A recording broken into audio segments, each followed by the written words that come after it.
Welcome back to the YouTube channel, man. Cameras. Awako. Abano, pano. I mean, like, America. Zimina banga Iran, amone, wabanga America. Abanga America ja, kuoniga na compete. Komanso kuoniga oso zochita. Kuoniga kukala kuti adi stranded. Iran zimine ejita kwa America. I know.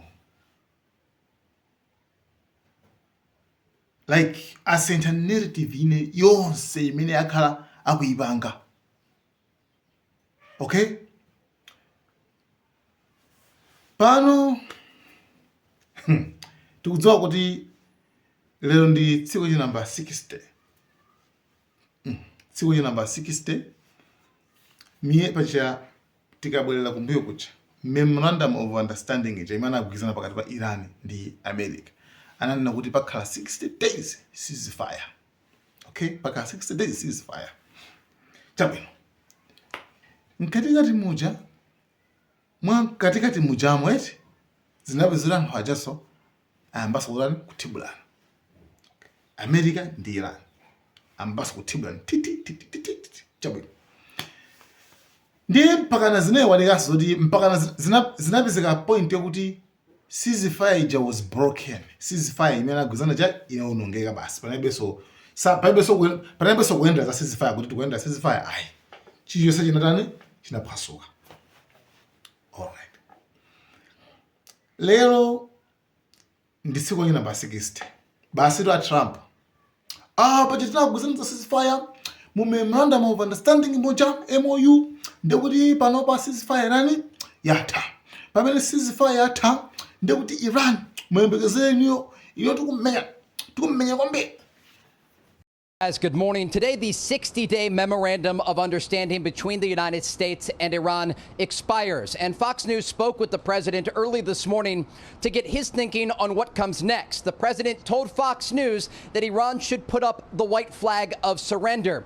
And he went on to say, I have no time schedule. I'm not in a hurry. The president talking broadly about the back channel negotiations that are taking place and confirming to Fox that there is a back channel directly between Washington and top IRGC officials in Tehran. The first public confirmation of such a channel.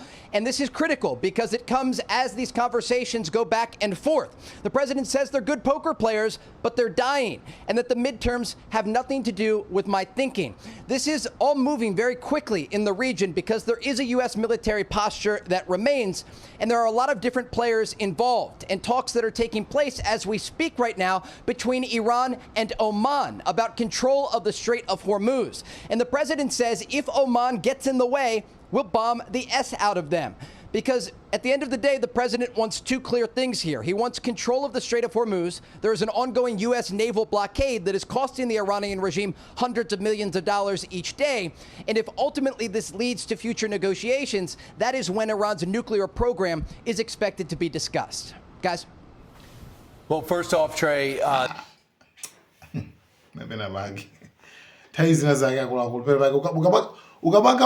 like, come on, Palishina Jack is still to could be labe kuti America. Hey, I'm a man. What's on that? Is about to go on. I mean, Jack. I easy guys. It's just just proving the point. Zikungo panga prove my points. How many takati tukunena wakwambia kanikani. Kutawdolo, kutawashasha, ndio kumena poko. Mufuna sombo nuni wandu nwanje. Ma threats nda kumango bweza. Hiya ali kumenyani, hiya ali tete. Ma threats hiyo ukakupanda maliwe. Ndino panoba abwesa threat ina kuopyeza wina akuti Irani afuna imenye kwambiri ndi sanctions akuti zibalo afuna ipwete kwambiri economically Irani ija afuna ipwete kwambiri economically akulu no this is ngateke Irani over 40 years kuyambira 1979 Iran yakhala ili under sanctions. Okay? Under pansi pa sanctions zibalo zimako zitazo Iran inalandira zibalozo koma inapangabe survive. Anayifinya economically kuti kunkhani za chuma kuwa anthu amene asapeze mpata uliwonse. For 47 years yopera mnoti I think nthawi yakwana kuti ndathibuleniso pano alibe ndalama economy yawo ndiyopoira tenda athibuleniso pano kwa athibula sakuthekabe sizatheke mpaka na pano kwese kuopyeza umundu Trump panopa message imene akutumiza kuti Iran ikuyenda kusalenda abangewe white flag salu ya white yosonyeza kuti Iran iwo agonja ati Iran itero. Izi zikupereka picture yotani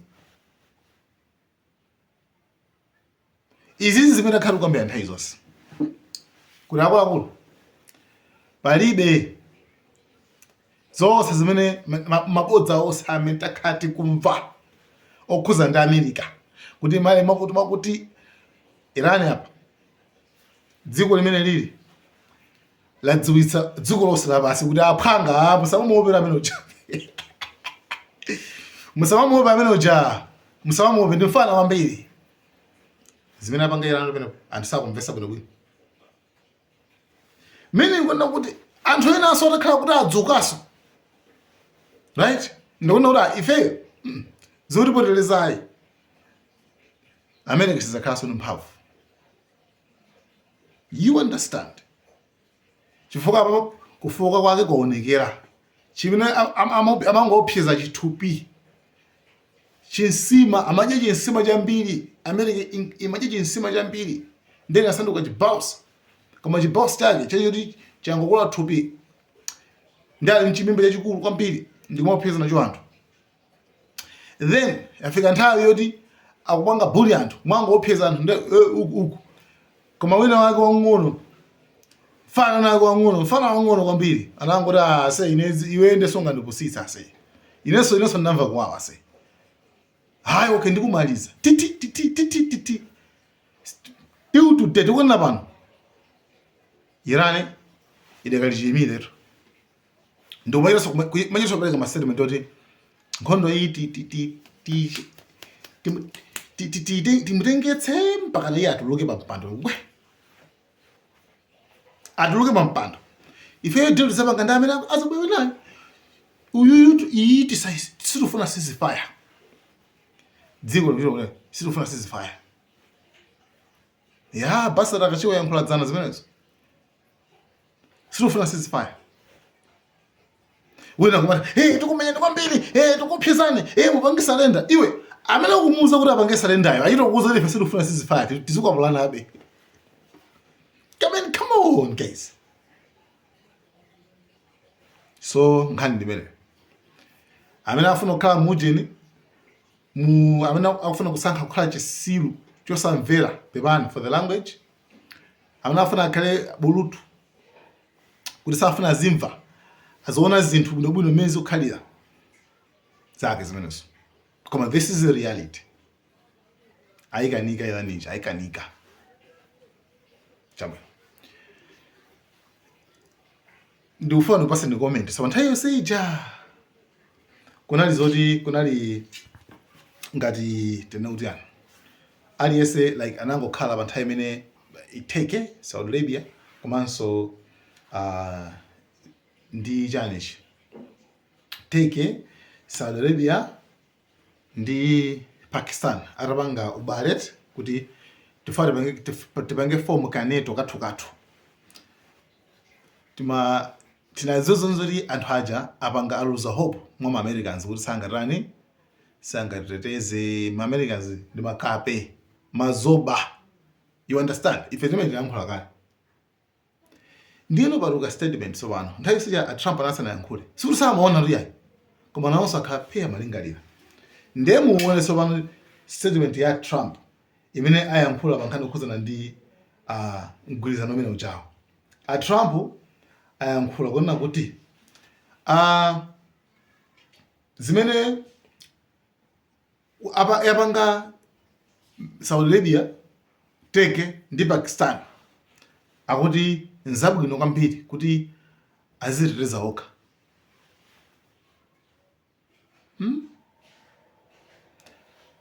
Nzabwino kwambiri kuti aziteteza okha. Unfortunately, mwatsoka ndizoona kuti izozo Saudi yangopanga komanso kuti ndi mgwirizano kuti weniweni yayi, si mgwirizano weniweni yayi, ndi mgwirizano wopoyira umene sukuphwanya like zinene kuti anthu abe adakalibe akapolobe kwa ma-Americans. You understand? Ndi mgwirizano kuti ulibe ntchito. Okay. Ulibe ntchito how? Tinali naso pano kuti nkhani yokhuzana ndi kodi article imene ayika yona kuti akapangidwa atake munthu mmodzi ndikuti unali yese tiso ndoti fe akhala panga atake inali yese kumbali ya ife. Ndeti nadira kuti nkhondo tili mu nkhondo kuti mahofisa aja akasenjaso kusinja Saudi Arabia akutekiwa awawa akuteki ndaku Pakistani ajoina zabe zoti Asim uko ku Pakistan akana akuti iwo usanga rumza sirikalawo ku Saudi Arabia atero akana like mgwirizano wake ndo wanchi kaya sakufuna kuthandiziraponso koma zinthu zanozana nasainana kuti amananga sinje mmodzi mwasinja tonse and panopa I mean like ingakhale I think Saudi Arabia take Pakistan and also I don't know kuti guys abangira banchi kaya I don't know kuti chimina masana njani koma at the end of the day abanga clarify kuti izi siri kupangira form Iran. Iran ikhale mene lidimu like you know so zuri Iran ikabanya bomba ku Saudi Arabia so kuti Pakistan ndi take elo walena yeah. You understand? So I don't know what guys, I mean just migwirizano imene akumapanga anthu ayo pana ntchito. Ma Americans ndi anthu ena. Migwirizano imapanga America ndi anthu ena chifukwa cha opyesa ndi umene makhawa kugwira ntchito.